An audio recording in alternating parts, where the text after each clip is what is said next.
Kenapa bisa begitu? Kalau kalian melihat peta Amerika Serikat dari luar angkasa, kalian akan langsung menyadari ada hal yang janggal. Separuh negara itu gelap, meski belasan negara bagian terbentang di antaranya, tapi hampir tidak ada cahaya, tak ada kota besar, dan tak ada keramaian manusia. Yang membuatnya semakin aneh, batas antara wilayah terang dan gelap itu terlihat hampir lurus sempurna, seperti ada penggaris raksasa yang membentang di tengah benua. Kenapa bisa begitu? Kenapa 266 juta orang berkumpul di satu sisi, sementara sisi lainnya kosong seperti gurun? Jarang ada yang membahas bahwa garis ini bukan hasil keputusan manusia, tapi ditentukan oleh air, atau lebih tepatnya ketiadaan air. Ia terbentuk oleh pegunungan, arah angin, dan pola hujan yang sudah berlangsung selama jutaan tahun.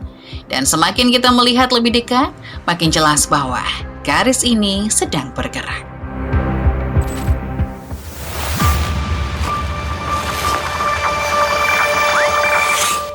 Di peta, Amerika Serikat terlihat seperti benua yang hidup di setiap sudutnya.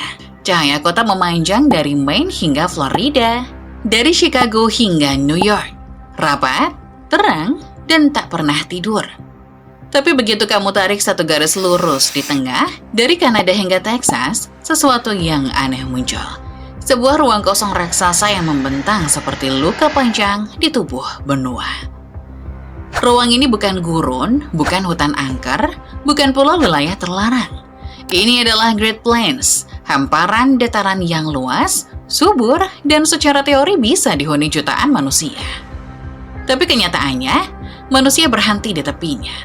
Kota-kota besar seperti Omaha, Kansas City, Oklahoma City, hingga San Antonio berdiri seolah sedang mengawal sebuah batas tak terlihat, sebuah garis yang membelah peradaban Amerika menjadi dua dunia berbeda, yang padat dan yang sunyi.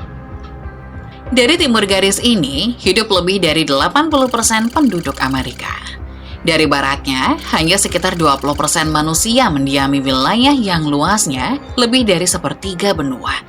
Dan yang membuatnya lebih membingungkan, tidak ada tembok, tidak ada air besar, tidak ada batas administratif apapun yang memaksa manusia memilih satu sisi. Lalu, apa sebenarnya yang mendorong jutaan orang untuk membangun hidup di satu sisi dan meninggalkan sisi lainnya seperti halaman yang dilupakan?